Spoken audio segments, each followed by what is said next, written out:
Hello, you are welcome. I'm HT Pona. If this is your first time, you're highly welcome. We're glad to have you. If you are returning, also, you are highly welcome back. God bless you. We have been on a 90 days journey, and today is day 19. Oh, wow, we have come this far. God has helped us. We are concluding our seventh book in the Old Testament, and God has been helping us. So today we are going to continue to Judges and enter into the book of First Samuel. And then now we'll begin our reading. But before we go, let's pray. Father, we thank you. We bless your name. We give you glory. We give you adoration. We pray that even as we do our reading today, that you guide and lead us and you reveal yourself to us. In Jesus' name, amen. We'll be reading Judges chapter 16 to Judges 21. And when we're done with Judges, we'll have an introductory overview into First Samuel. Then we'll read First Samuel chapter 1 to First Samuel chapter 2. So now we begin our reading. Immediately after the reading, we'll have an overview of First Samuel, and then after it, we'll have the reading. So I'll see you at the end of everything. God bless. Judges 16. One day Samson went to Gaza, where he saw a prostitute. He went in to spend the night with her. The people of Gaza were told, "Samson is here." So they surrounded the place and lay in wait for him all night at the city gate. They made no move during the night, saying, "At dawn we'll kill him." But Samson lay there only until the middle of the night. Then he got up and took hold of the doors of the city gate, together with the two posts, and tore them loose, bar and all. He lifted them to his shoulders and carried them to the top of the hill that faces Hebron.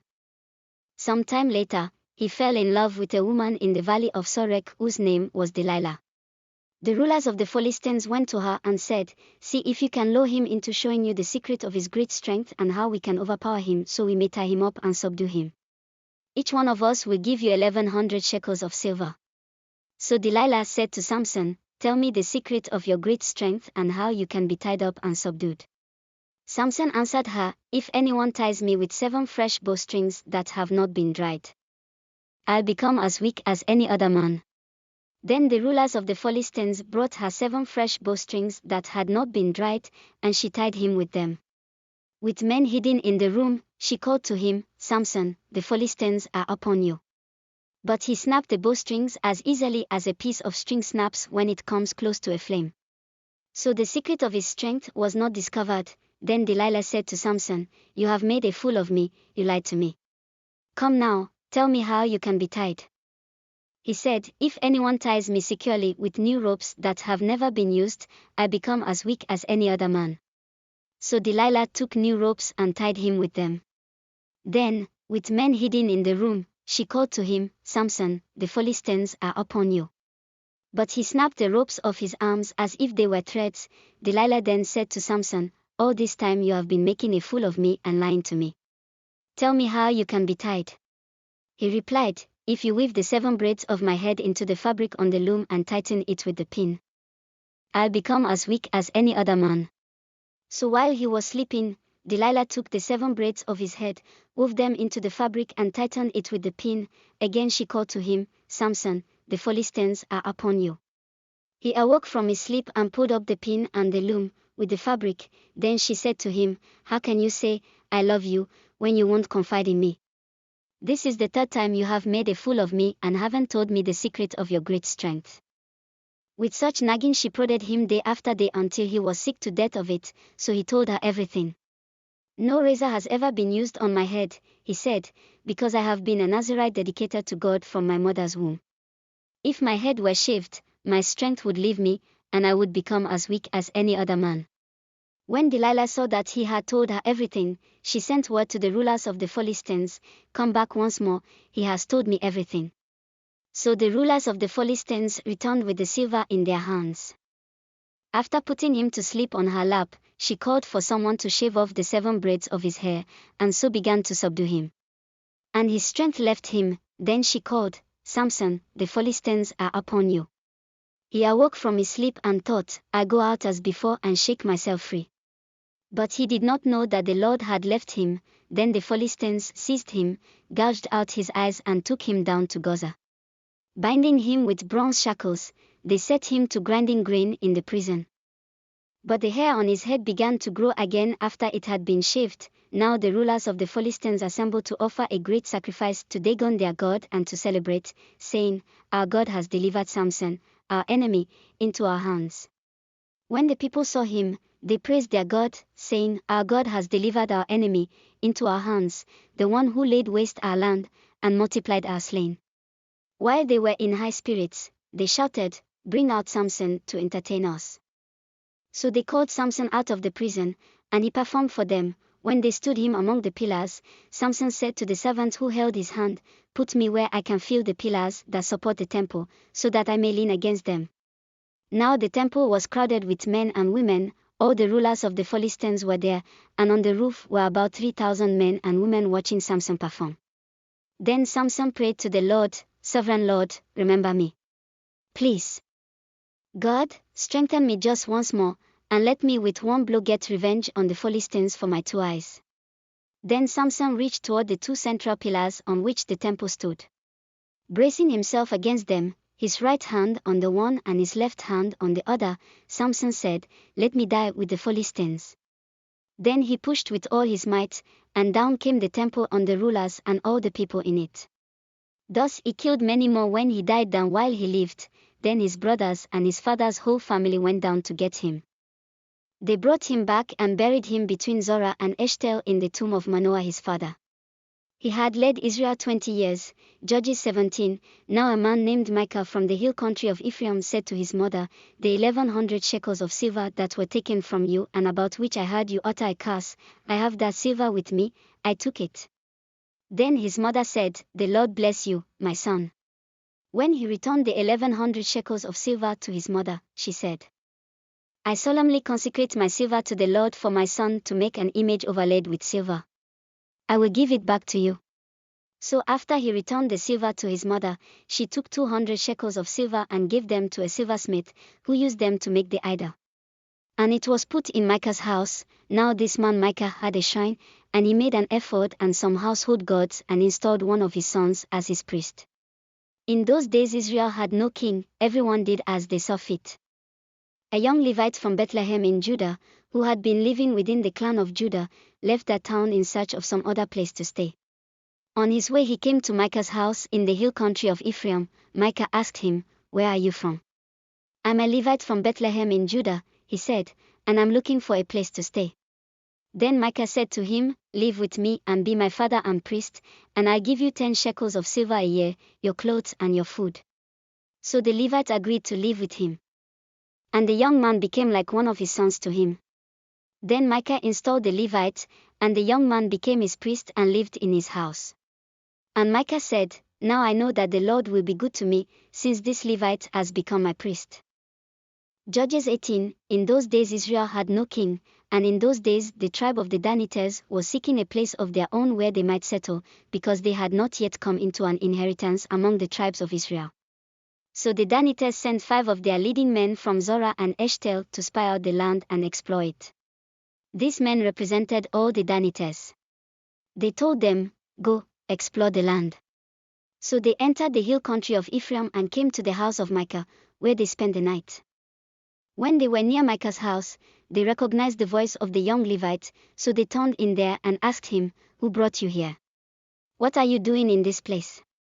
Why are you here?" He told them what Micah had done for him, and said, "He has hired me and I am his priest." Then they said to him, "Please inquire of God to learn whether our journey will be successful." The priest answered them, "Go in peace. Your journey has the Lord's approval." So the 5 men left and came to Laish, where they saw that the people were living in safety, like the Sidonians, at peace and secure. And since their land lacked nothing, they were prosperous. Also, they lived a long way from the Sidonians and had no relationship with anyone else. When they returned to Zorah and Eshtaol, their fellow Danites asked them, "How did you find things?" They answered, "Come on, let's attack them. We have seen the land, and it is very good. Aren't you going to do something? Don't hesitate to go there and take it over. When you get there, you will find an unsuspecting people and a spacious land that God has put into your hands, a land that lacks nothing whatever." Then 600 men of the Danites, armed for battle, set out from Zorah and Eshtaol. On their way they set up camp near Kiriath Jearim in Judah. This is why the place west of Kiriath Jearim is called Mahaneh Dan to this day. From there they went on to the hill country of Ephraim and came to Micah's house.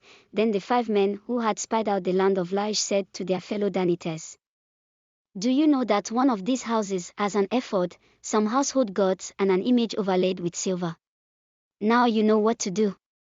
So they turned in there and went to the house of the young Levite at Micah's place and greeted him. The 600 Danites, armed for battle, stood at the entrance of the gate.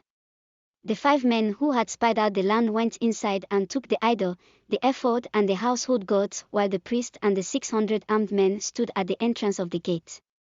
When the 5 men went into Micah's house and took the idol, the ephod and the household gods, the priest said to them, "What are you doing?"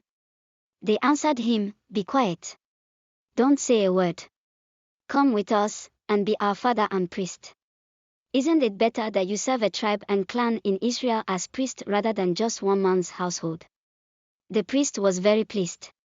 He took the ephod, the household gods and the idol and went along with the people, putting their little children, their livestock and their possessions in front of them. They turned away and left. When they had gone some distance from Micah's house, the men who lived near Micah were called together and overtook the Danites. As they shouted after them, the Danites turned and said to Micah, "What's the matter with you that you called out your men to fight?"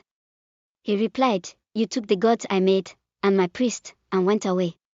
What else do I have? How can you ask, 'What's the matter with you?'" The Danites answered, "Don't argue with us, or some of the men may get angry and attack you. And you and your family will lose your lives." So the Danites went their way, and Micah, seeing that they were too strong for him, turned around and went back home. Then they took what Micah had made, and his priest, and went on to Laish, against the people at peace and secure. They attacked them with the sword and burned down their city. There was no one to rescue them because they lived a long way from Sidon and had no relationship with anyone else. The city was in a valley near Beth Rehob. The Danites rebuilt the city and settled there. They named it Dan after their ancestor Dan, who was born to Israel, though the city used to be called Laish. There the Danites set up for themselves the idol, and Jonathan son of Gershom, the son of Moses, and his sons were priests for the tribe of Dan until the time of the captivity of the land. They continued to use the idol Micah had made, all the time the house of God was in Shiloh. Judges 19. In those days Israel had no king. Now a Levite who lived in a remote area in the hill country of Ephraim took a concubine from Bethlehem in Judah. But she was unfaithful to him. She left him and went back to her parents' home in Bethlehem, Judah. After she had been there 4 months, her husband went to her to persuade her to return. He had with him his servant and 2 donkeys. She took him into her parents' home, and when her father saw him, he gladly welcomed him. His father-in-law, the woman's father, prevailed on him to stay, so he remained with him 3 days, eating and drinking, and sleeping there. On the 4th day they got up early and he prepared to leave. But the woman's father said to his son-in-law, "Refresh yourself with something to eat, then you can go." So the 2 of them sat down to eat and drink together. Afterward the woman's father said, "Please stay tonight and enjoy yourself." And when the man got up to go, his father-in-law persuaded him, so he stayed there that night. On the morning of the 5th day, when he rose to go, the woman's father said, "Refresh yourself. Wait till afternoon." So the 2 of them ate together. Then when the man, with his concubine and his servant, got up to leave, his father-in-law, the woman's father, said, "Now look, it's almost evening. Spend the night here, the day is nearly over. Stay and enjoy yourself. Early tomorrow morning you can get up and be on your way home."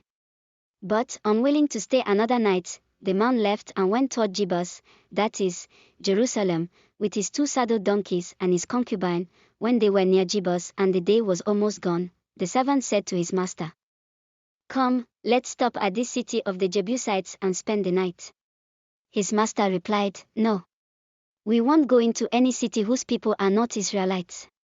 We will go on to Gibeah."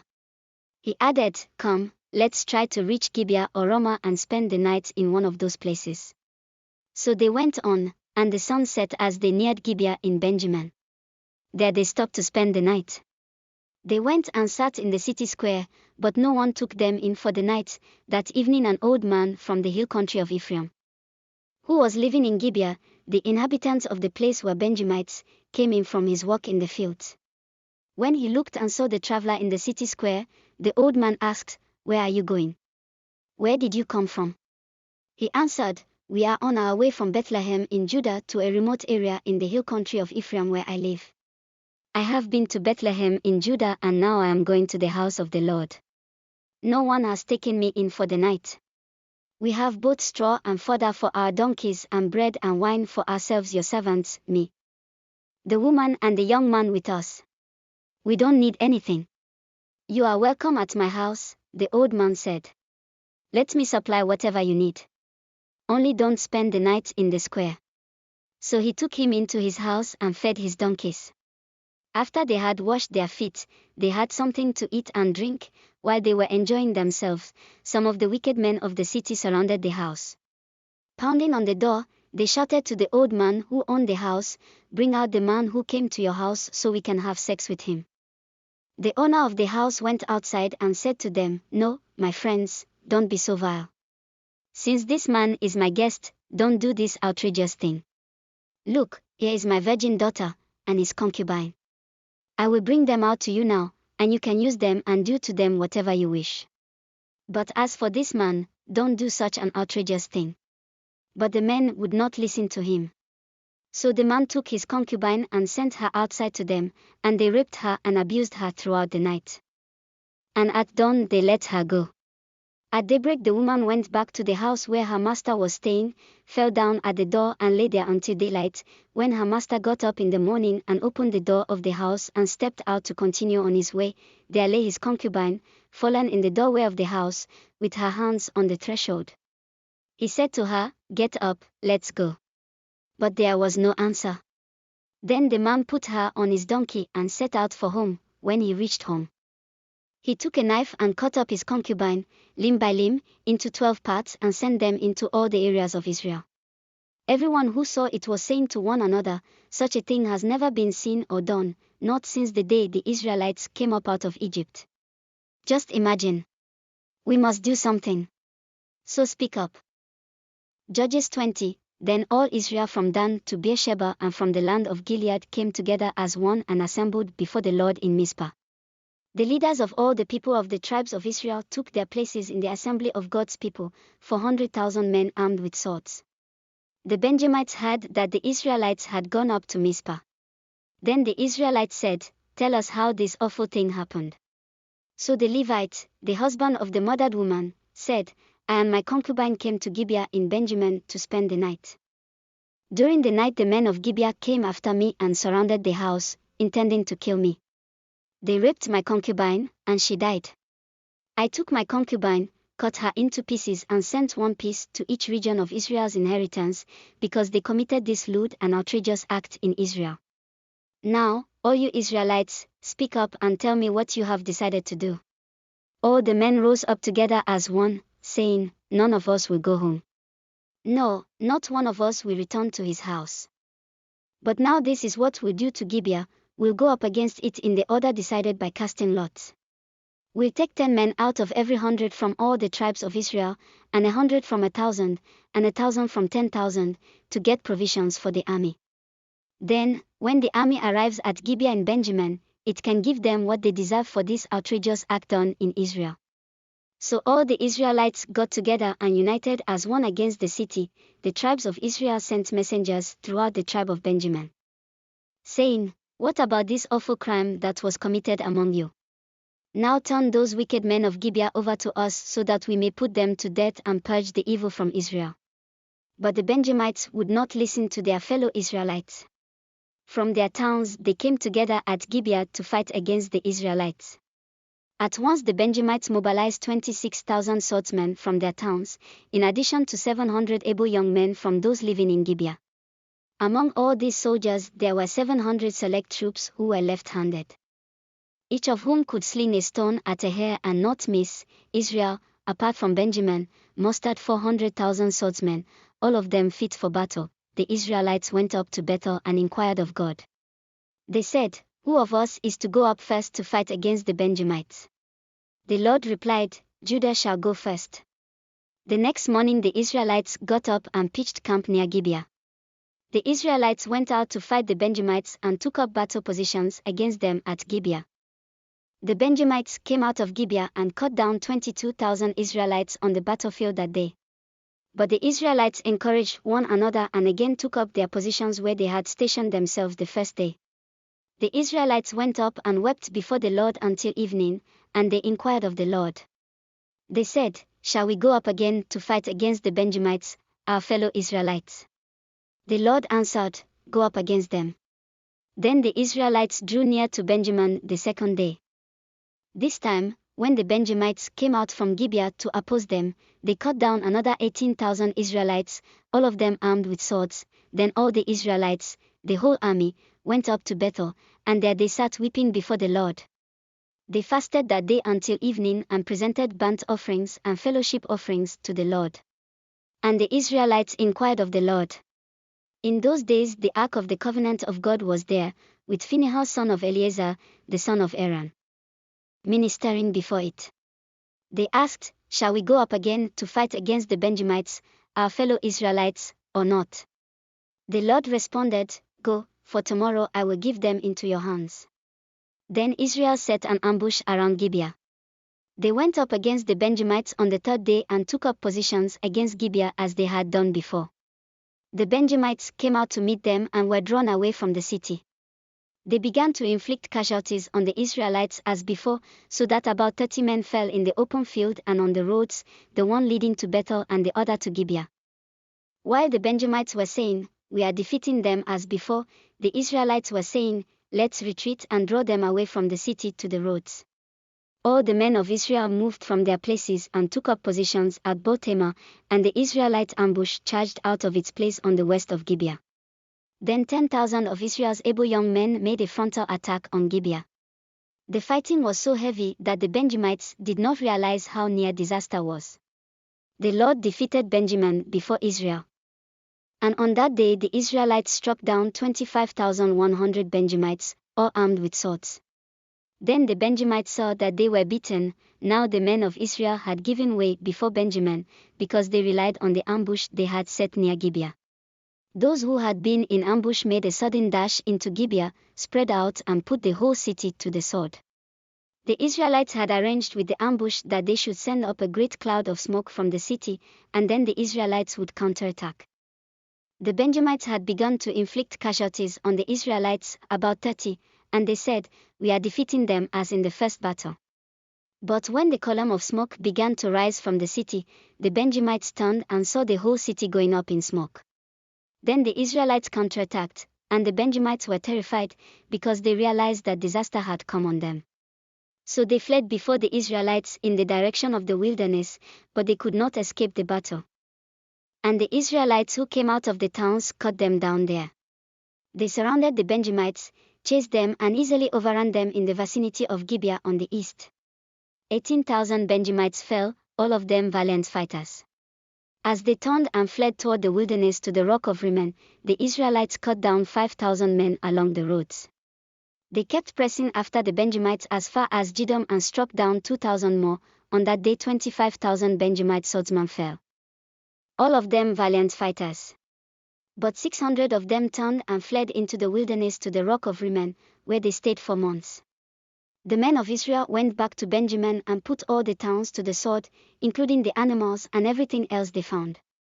All the towns they came across they set on fire. Judges 21. The men of Israel had taken an oath at Mizpah, Not one of us will give his daughter in marriage to a Benjamite. The people went to Bethel, where they sat before God until evening, raising their voices and weeping bitterly. Lord, God of Israel, they cried, why has this happened to Israel? Why should one tribe be missing from Israel today? Early the next day the people built an altar and presented burnt offerings and fellowship offerings. Then the Israelites asked, Who from all the tribes of Israel has failed to assemble before the Lord? For they had taken a solemn oath that anyone who failed to assemble before the Lord at Mizpah was to be put to death. Now the Israelites grieved for the tribe of Benjamin, their fellow Israelites. Today one tribe is cut off from Israel, they said. How can we provide wives for those who are left, since we have taken an oath by the Lord not to give them any of our daughters in marriage? Then they asked, which one of the tribes of Israel failed to assemble before the Lord at Mizpah? They discovered that no one from Jabesh-Gilead had come to the camp for the assembly. For when they counted the people, they found that none of the people of Jabesh-Gilead were there. So the assembly sent 12,000 fighting men with instructions to go to Jabesh-Gilead and put to the sword those living there, including the women and children. This is what you are to do, they said. Kill every male and every woman who is not a virgin. They found among the people living in Jabesh-Gilead 400 young women who had never slept with a man, and they took them to the camp at Shiloh in Canaan. Then the whole assembly sent an offer of peace to the Benjamites at the rock of Rimmon. So the Benjamites returned at that time and were given the women of Jabesh-Gilead who had been spared. But there were not enough for all of them. The people grieved for Benjamin, because the Lord had made a gap in the tribes of Israel. And the elders of the assembly said, with the women of Benjamin destroyed, how shall we provide wives for the men who are left? The Benjamite survivors must have heirs, they said, so that the tribe of Israel will not be wiped out. We can't give them our daughters as wives. Since we Israelites have taken this oath, cursed be anyone who gives a wife to a Benjamite. But look, there is the annual festival of the Lord in Shiloh, which lies north of Bethel, east of the road that goes from Bethel to Shechem, and south of Lebanon. So they instructed the Benjamites, saying, go and hide in the vineyards and watch. When the young women of Shiloh come out to join in the dancing, rush from the vineyards and each of you seize one of them to be your wife. Then return to the land of Benjamin. When their fathers or brothers complain to us, we will say to them, do us the favor of helping them, because we did not get wives for them during the war. You will not be guilty of breaking your oath because you did not give your daughters to them, so that is what the Benjamites did. While the young women were dancing, each man caught one and carried her off to be his wife. Then they returned to their inheritance and rebuilt the towns and settled in them.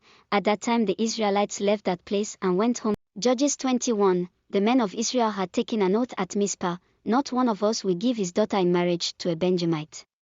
The people went to Bethel, where they sat before God until evening, raising their voices and weeping bitterly.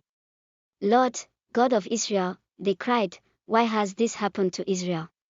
Why should one tribe be missing from Israel today? Early the next day the people built an altar and presented burnt offerings and fellowship offerings. Then the Israelites asked, who from all the tribes of Israel has failed to assemble before the Lord? For they had taken a solemn oath that anyone who failed to assemble before the Lord at Mizpah was to be put to death. Now the Israelites grieved for the tribe of Benjamin, their fellow Israelites. Today one tribe is cut off from Israel, they said. How can we provide wives for those who are left, since we have taken an oath by the Lord not to give them any of our daughters in marriage?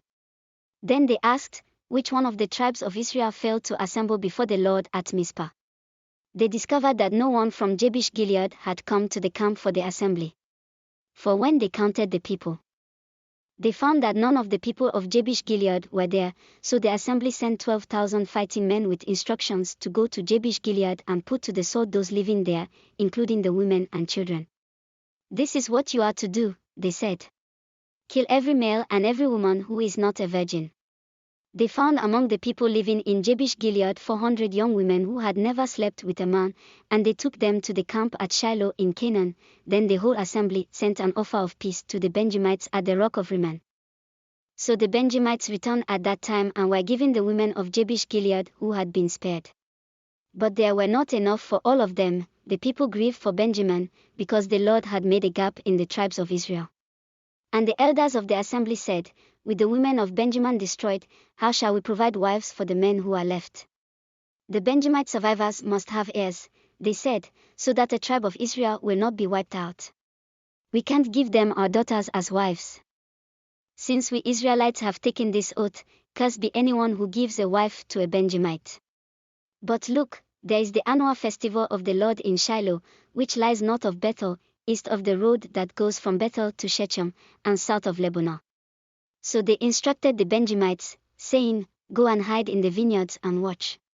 When the young women of Shiloh come out to join in the dancing, rush from the vineyards and each of you seize one of them to be your wife.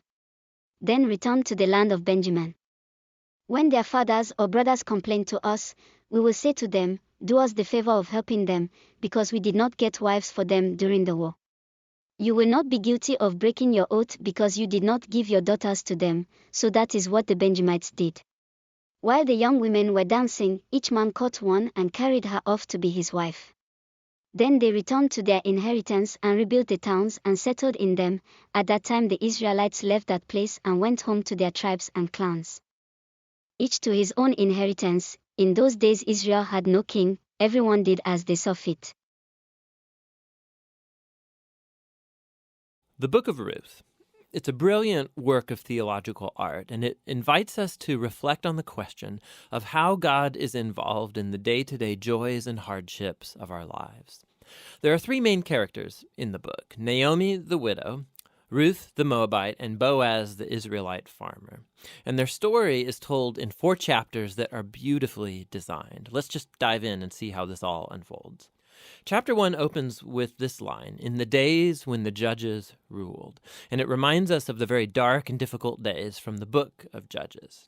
And here we meet an Israelite family in Bethlehem, struggling to survive through a famine. And so in search of food, they move on to the land of Moab, Israel's ancient enemy. And there the father of the family dies, and the sons marry 2 Moabite women, Ruth and Orpah. And then the sons, they die too. And so they leave only Naomi and these new daughters-in-law. And so Naomi, she has no reason to stay anymore. And so she tells her new daughters-in-law that she's moving back home.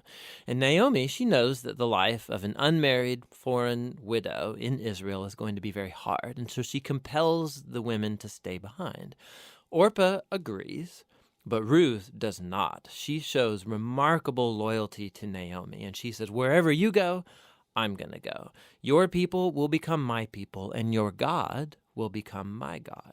And so the two of them return to Israel together. And the chapter concludes with Naomi changing her name to Mara, which means bitter in Hebrew, and she laments her tragic fate. Chapter 2 begins with Naomi and Ruth discussing where they're going to find food.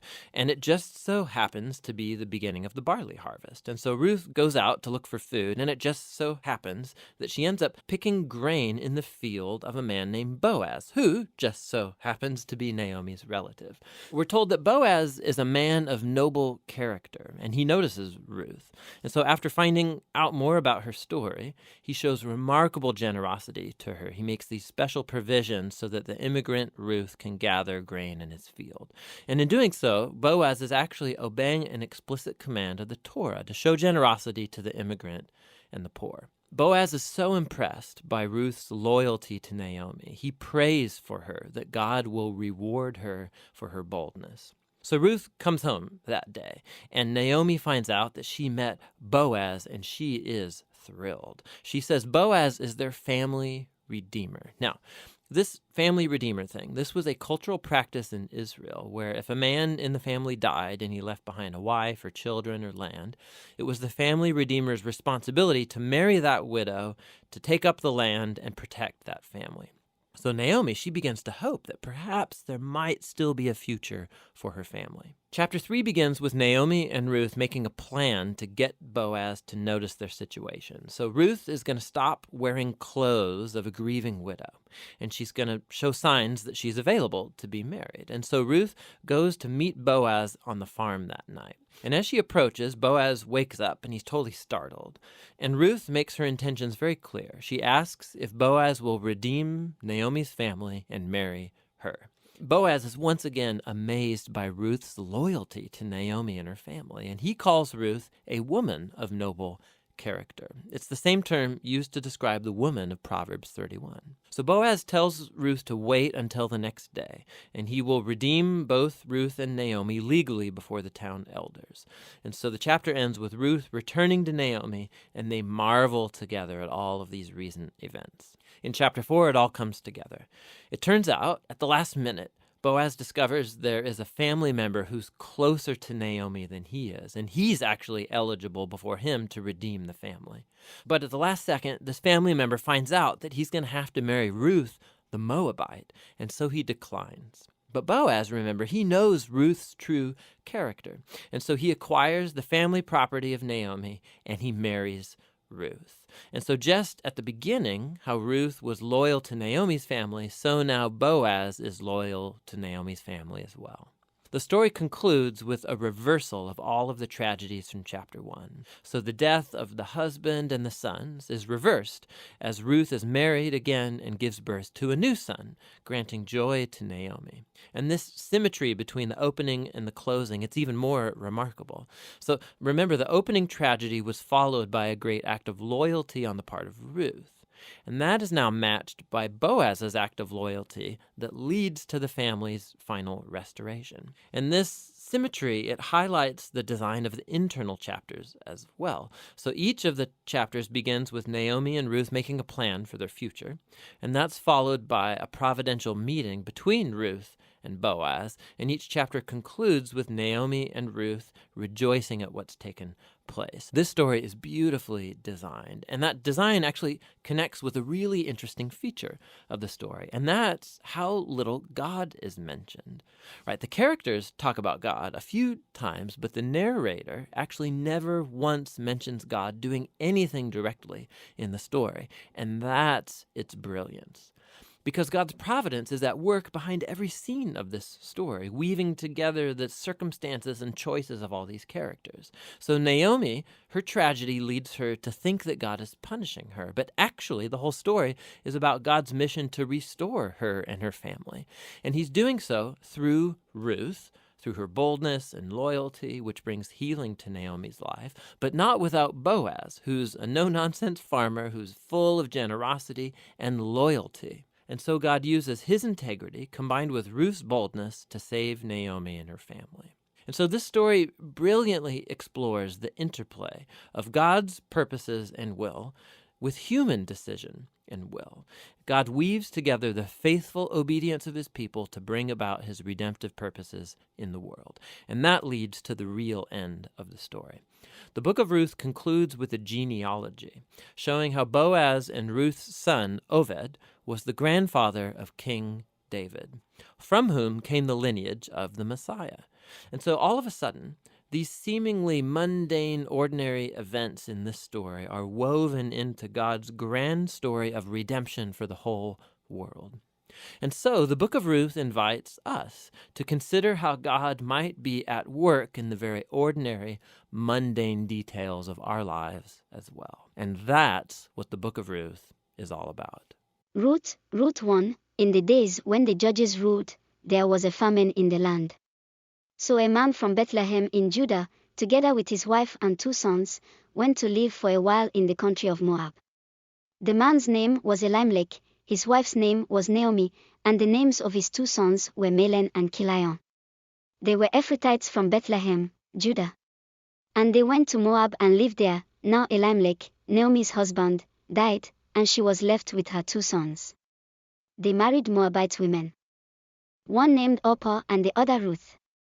After they had lived there about 10 years, both Mahlon and Chilion also died, and Naomi was left without her 2 sons and her husband. When Naomi heard in Moab that the Lord had come to the aid of his people by providing food for them, she and her daughters-in-law prepared to return home from there. With her 2 daughters-in-law she left the place where she had been living and set out on the road that would take them back to the land of Judah. Then Naomi said to her 2 daughters-in-law, "Go back, each of you, to your mother's home. May the Lord show you kindness, as you have shown kindness to your dead husbands and to me. May the Lord grant that each of you will find rest in the home of another husband." Then she kissed them goodbye and they wept aloud and said to her, "We will go back with you to your people." But Naomi said, "Return home, my daughters. Why would you come with me? Am I going to have any more sons, who could become your husbands? Return home, my daughters. I am too old to have another husband. Even if I thought there was still hope for me, even if I had a husband tonight and then gave birth to sons, would you wait until they grew up? Would you remain unmarried for them? No, my daughters. It is more bitter for me than for you, because the Lord's hand has turned against me." At this they wept aloud again. Then Orpah kissed her mother-in-law goodbye, but Ruth clung to her, "Look," said Naomi, "your sister-in-law is going back to her people and her gods. Go back with her." But Ruth replied, "Don't urge me to leave you or to turn back from you. Where you go I will go, and where you stay I will stay. Your people will be my people and your God my God. Where you die I will die, and there I will be buried. May the Lord deal with me, be it ever so severely, if even death separates you and me." When Naomi realized that Ruth was determined to go with her, she stopped urging her, so the two women went on until they came to Bethlehem. When they arrived in Bethlehem, the whole town was stirred because of them, and the women exclaimed, "Can this be Naomi?" "Don't call me Naomi," she told them. "Call me Mara, because the Almighty has made my life very bitter. I went away full, but the Lord has brought me back empty. Why call me Naomi? The Lord has afflicted me, the Almighty has brought misfortune upon me." So Naomi returned from Moab accompanied by Ruth the Moabite, her daughter-in-law, arriving in Bethlehem as the barley harvest was beginning. Ruth 2. Now Naomi had a relative on her husband's side, a man of standing from the clan of Elimelech, whose name was Boaz, and Ruth the Moabite said to Naomi, "Let me go to the fields and pick up the leftover grain behind anyone in whose eyes I find favor." Naomi said to her, "Go ahead, my daughter."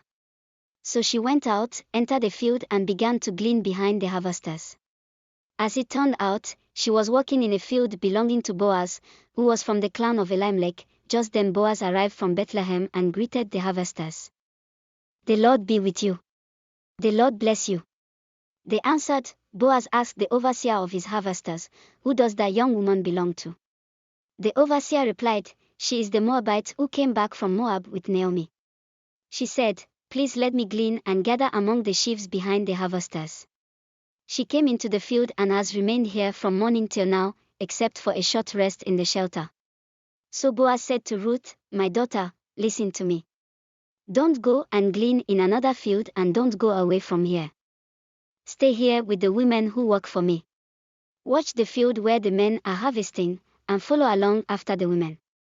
I have told the men not to lay a hand on you. And whenever you are thirsty, go and get a drink from the water jars the men have filled." At this, she bowed down with her face to the ground. She asked him, "Why have I found such favor in your eyes that you notice me, a foreigner?"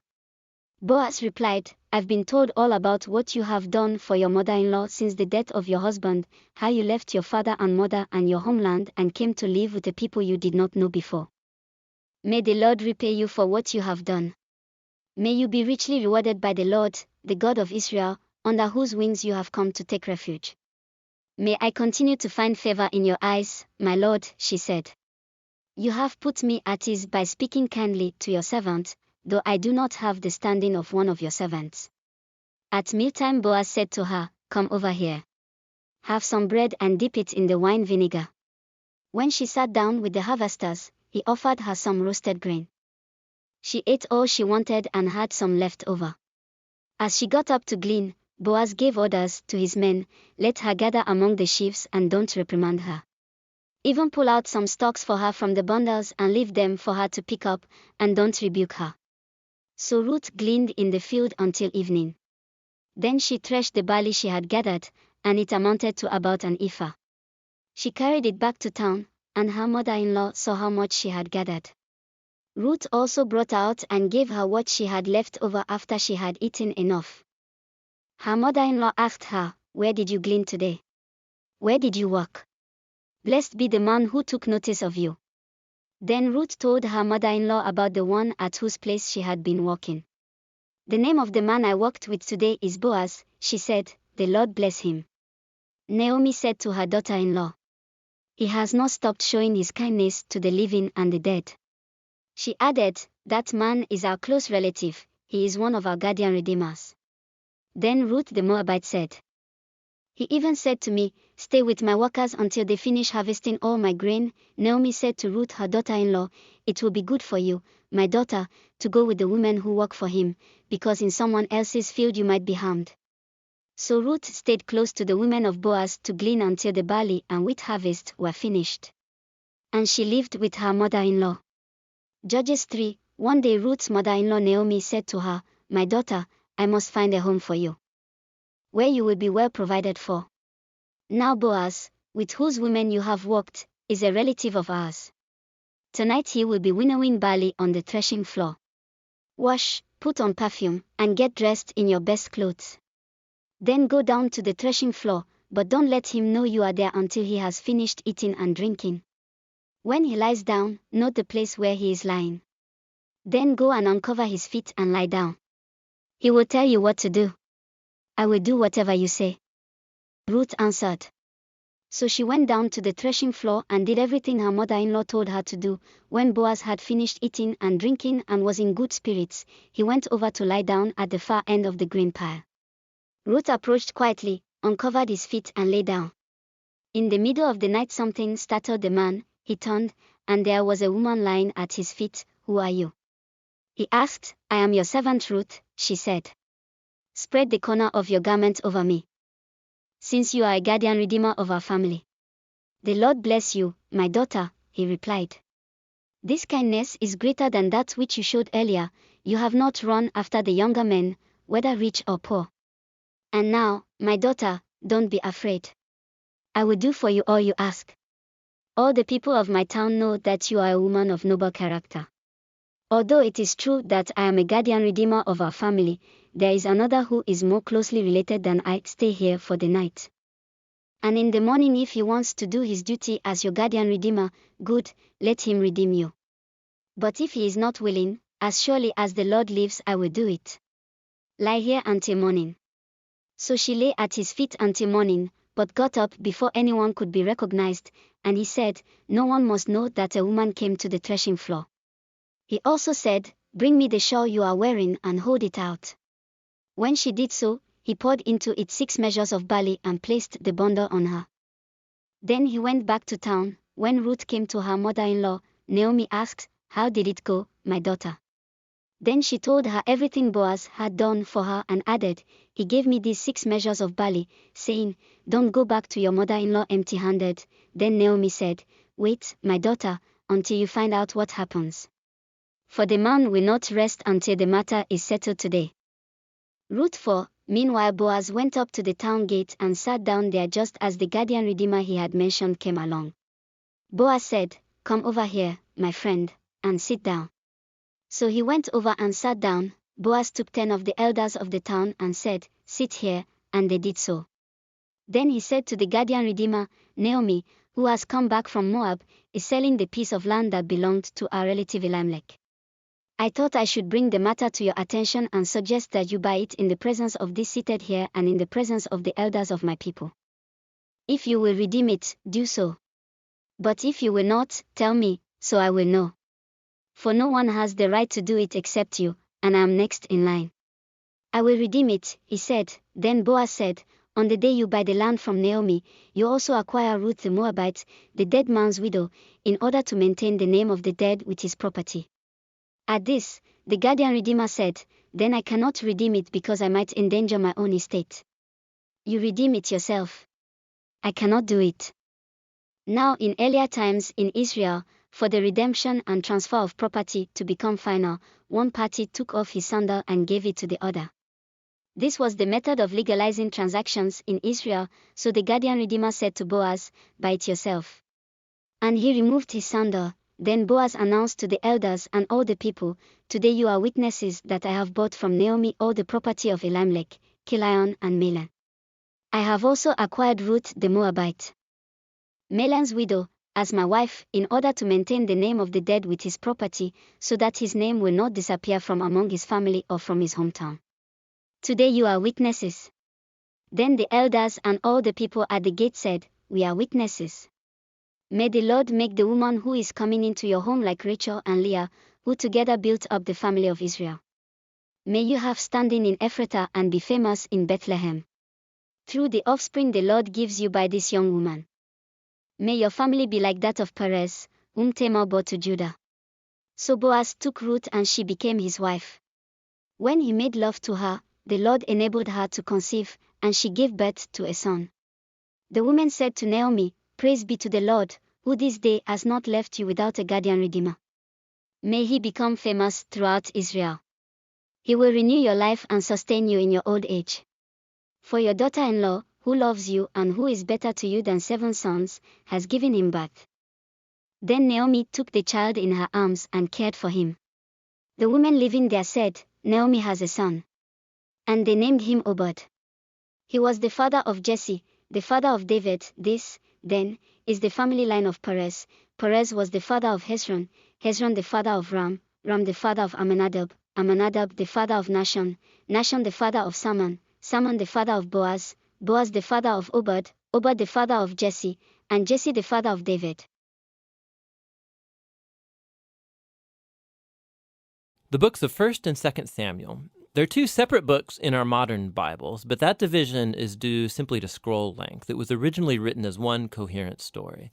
We're just going to cover the book of 1 Samuel in this video. So after Israel was rescued from slavery in Egypt, they made a covenant with God at Mount Sinai and eventually came into the Promised Land. And there, Israel was supposed to be faithful to God and obey the covenant commands. Before the book of Samuel, Judges showed how Israel failed at that task big time. It was a period of moral chaos, and it showed Israel's need for wise, faithful leaders. The book of Samuel provides an answer to that need. The book of Samuel's story focuses on 3 main characters: the prophet Samuel, where the book gets its name, and then King Saul, and after that, King David.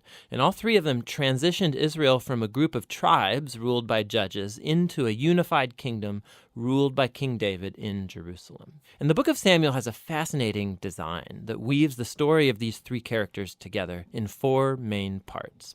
Samuel, he's the key leader and prophet in the first section of the book, but then he also plays a key role in the next section, which is Saul's story, and it's told in 2 movements: Saul's rise to power and then his failures. And the second part is about his downfall and his tragic death. And then the drama of Saul's demise is matched by David's exciting rise to power. And then David's story is told in 2 movements. First, he rides the wave of his success, followed by his own tragic failure and the slow self-destruction of his family and then his kingdom. The book concludes with an epilogue that reflects back over the whole story. So let's dive in and see how this all unfolds. Part 1 picks up from the chaos of the book of Judges, and we're introduced to a touching story about a woman named Hannah. And she's grieved because she has never been able to have children. And by God's grace, she finally has a son named Samuel. And in joy, she sings this amazing poem in chapter 2. And the poem is all about how God opposes the proud and exalts the humble, about how despite tragedies and human evil, God is working out his purposes in history. And also it's about how God will one day raise up an anointed king for his people.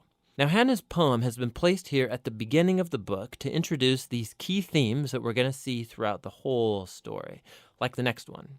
Samuel grows up and becomes a great prophet and leader for the people of Israel, at the same time that the Philistines rise to power as Israel's arch nemesis.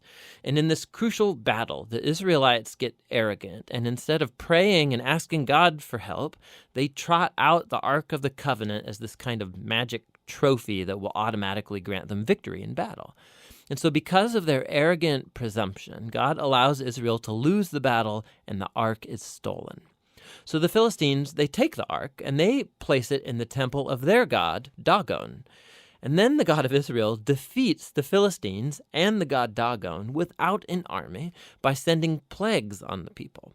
And then the Philistines don't want the ark anymore, obviously, and they send it back to Israel. And the point of this little story seems to be this: God is not Israel's trophy, and he opposes pride among the Philistines, but also among his own people. And so Israel needs to remain humble and obedient if they want to experience God's covenant blessing, which opens up into the next large section. The Israelites come to Samuel and they say, "Hey, we want a king like all the other nations have. Go find one for us." And so Samuel, he's kind of ticked off and he goes to consult with God. And God says, yes, their motives are all wrong, but if a king is what they want, give them one. And so we're introduced to the figure of Saul. Now, Saul is a tragic figure because he begins full of promise. He's tall, he's good looking, he's a perfect candidate for a king. But he has deep character flaws. He's dishonest, he lacks integrity, and he seems incapable of acknowledging his own mistakes. And so these flaws become his downfall. He wins some battles at the beginning, but his flaws run so deep, he eventually disqualifies himself by blatantly disobeying God's commands. And so the aging Samuel confronts Saul and Israel. He had warned the people that they would only benefit from a king who's humble and faithful to God. Otherwise, the kings of Israel will bring ruin. So he informs Saul that God is going to raise up a new king to replace him. And so Saul's downfall begins, as God at the same time is working behind the scenes to raise up that new king. It's an insignificant shepherd boy named David. He's the least likely candidate to be king, but the famous story of David and Goliath shows that God's choice of David is not based on his family status, but simply on his radical and humble trust in the God of Israel. And so this story embodies all of the themes of Hannah's poem. Proud Saul and Goliath are brought low, while humble David is exalted. From here, we watch Saul slowly descend into madness, while David rises to power. So David starts working for Saul as a general, and he's winning all of the battles, and he's also winning all of the fame. And so Saul gets jealous, and he starts chasing David around, hunting him, trying to kill him. David's done nothing wrong, and so David simply runs and waits in the wilderness. And here we see David's true character. He has multiple opportunities to kill Saul, but he doesn't. He simply trusts that despite Saul's evil, God will raise up a king for his people. What's interesting, too, is that many of the poems of David that you find in the book of Psalms are linked to this very period of his life, and they all express the same attitude of trust. And so this section of the book ends with Saul coming to a grisly death after losing a battle with the Philistines. 1 Samuel tells some of the most intricate, well-told stories you find anywhere in the Bible, and the characters Saul and David, they're portrayed very realistically. And the author's putting them forward as character studies so that you can find yourself in them. So in Saul's story, we see a warning. It's crucial that we reflect on our own character flaws and how they harm us and other people. And with God's help, we need to humble ourselves and deal with our dark side so that Saul's story doesn't become ours. David, on the other hand, is presented as an example of patience and trust in God's timing in our lives. And so he's running in the wilderness, being chased by Saul. David had every reason to think that God had abandoned him, but that's not what he thinks. And so David's story encourages us to trust that despite human evil, God is working out his purposes to oppose the proud and to exalt the humble. And that's what 1 Samuel is all about. 1 Samuel 1, there was a certain man from Ramathaim, a Zuphite from the hill country of Ephraim, whose name was Elkanah son of Jeraham, the son of Elihu, the son of Tohu, the son of Zoph, an Ephraimite. He had 2 wives, one was called Hannah and the other Peninnah. Peninnah had children, but Hannah had none. Year after year this man went up from his town to worship and sacrifice to the Lord Almighty at Shiloh, where Hophni and Phinehas, the 2 sons of Eli, were priests of the Lord. Whenever the day came for Elkanah to sacrifice, he would give portions of the meat to his wife Peninnah and to all her sons and daughters. But to Hannah he gave a double portion because he loved her, and the Lord had closed her womb. Because the Lord had closed Hannah's womb, her rival kept provoking her in order to irritate her. This went on year after year. Whenever Hannah went up to the house of the Lord, her rival provoked her till she wept and would not eat. Her husband Elkanah would say to her, "Hannah, why are you weeping? Why don't you eat? Why are you downhearted? Don't I mean more to you than 10 sons?" Once when they had finished eating and drinking in Shiloh, Hannah stood up.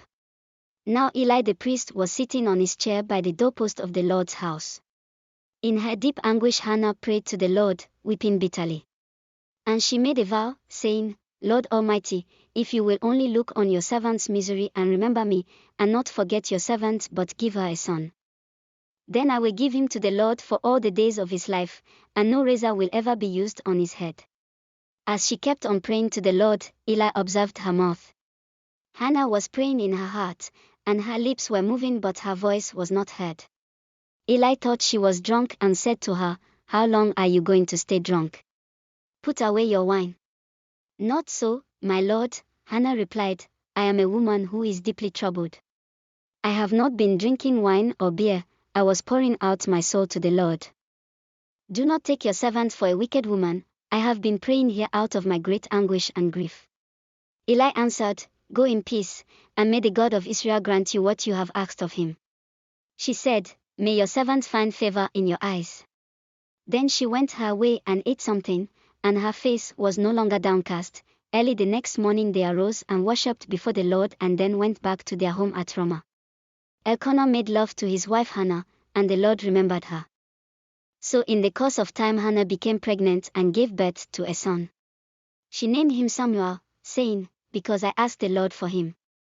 When her husband Elkanah went up with all his family to offer the annual sacrifice to the Lord and to fulfill his vow, Hannah did not go. She said to her husband, After the boy is weaned, I will take him and present him before the Lord, and he will live there always. Do what seems best to you, her husband Elkanah told her. Stay here until you have weaned him. Only may the Lord make good his word. So the woman stayed at home and nursed her son until she had weaned him. After he was weaned, she took the boy with her, young as he was, along with a 3-year-old bull, an ephah of flour and a skin of wine, and brought him to the house of the Lord at Shiloh. When the bull had been sacrificed, they brought the boy to Eli, and she said to him, Pardon me, my lord. As surely as you live, I am the woman who stood here beside you praying to the Lord. I prayed for this child, and the Lord has granted me what I asked of him. So now I give him to the Lord. For his whole life he will be given over to the Lord. And he worshipped the Lord there. 1 Samuel 2. Then Hannah prayed and said, My heart rejoices in the Lord my horn is lifted high, my mouth boasts over my enemies, for I delight in your deliverance. There is no one holy like the Lord, there is no one besides you, there is no rock like our God.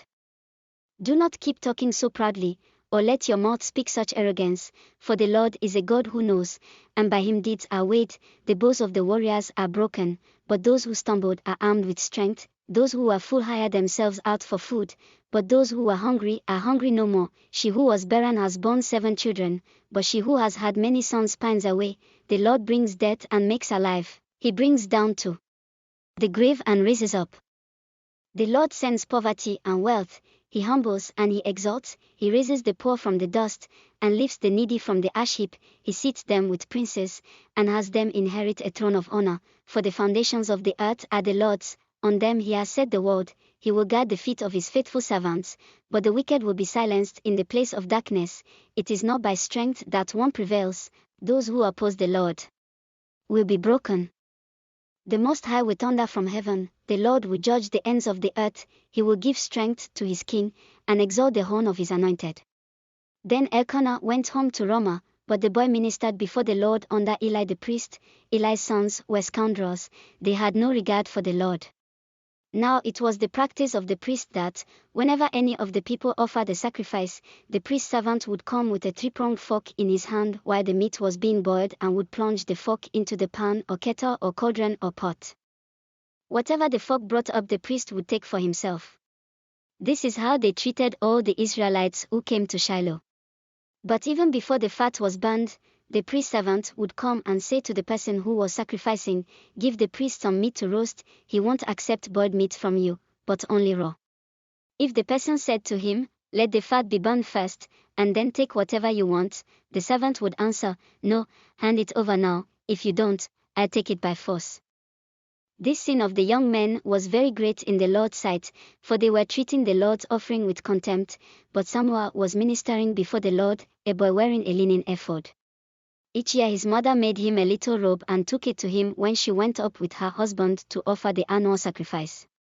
Eli would bless Elkanah and his wife, saying, May the Lord give you children by this woman to take the place of the one she prayed for and gave to the Lord. Then they would go home. And the Lord was gracious to Hannah, she gave birth to 3 sons and 2 daughters.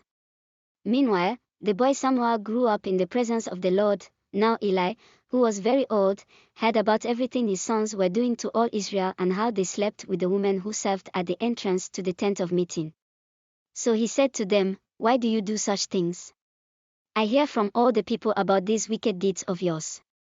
No, My sons, the report I hear spreading among the Lord's people is not good. If one person sins against another, God may mediate for the offender, but if anyone sins against the Lord, who will intercede for them? His sons, however, did not listen to their father's rebuke, for it was the Lord's will to put them to death, and the boy Samuel continued to grow in stature and in favor with the Lord and with people. Now a man of God came to Eli and said to him, "This is what the Lord says, did I not clearly reveal myself to your ancestors' family when they were in Egypt under Pharaoh? I chose your ancestor out of all the tribes of Israel to be my priest, to go up to my altar, to burn incense, and to wear an ephod in my presence. I also gave your ancestors' family all the food offerings presented by the Israelites. Why do you scorn my sacrifice and offering that I prescribed for my dwelling? Why do you honor your sons more than me by fattening yourselves on the choice part of every offering made by my people Israel? Therefore the Lord, the God of Israel, declares, I promised that members of your family would minister before me forever. But now the Lord declares, far be it from me. Those who honor me I will honor, but those who despise me will be disdained. The time is coming when I will cut short your strength and the strength of your priestly house, so that no one in it will reach old age, and you will see distress in my dwelling. Although good will be done to Israel, no one in your family line will ever reach old age. Every one of you that I do not cut off from serving at my altar I will spare only to destroy your sight and sap your strength. And all your descendants will die in the prime of life, and what happens to your two sons, Hophni and Phinehas, will be a sign to you, they will both die on the same day. I will raise up for myself a faithful priest, who will do according to what is in my heart and mind. I will firmly establish his priestly house, and they will minister before my anointed one always. Then everyone left in your family line will come and bow down before him for a piece of silver and a loaf of bread and plead, appoint me to some priestly office so I can have food to eat.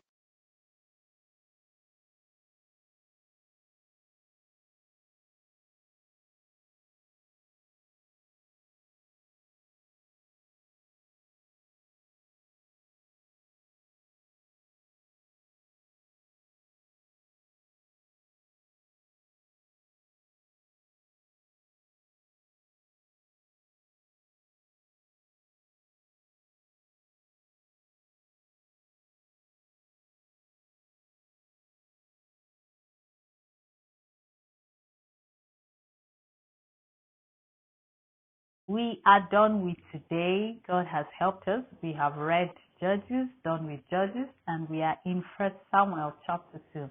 We have seen how so much, the Israelites keep going back and forth, and God sent them a deliverer, and after it, they are back to their mess again when the deliverer is gone. But one thing we have seen is that God has been consistent, and He has been faithful to His promises of sending a deliverer and making them His own as He has called them to be. Isn't that beautiful? I think that's one of the beautiful things I've seen from Genesis to Judges. And we start 1 Samuel today, so we thank God for how He helped us thus far. I'll see you tomorrow, same time, same channel. Don't forget to subscribe if you haven't subscribed. And don't forget to share, comment, and like. We also invite people to join in what God has been doing to you, has been doing for us, and to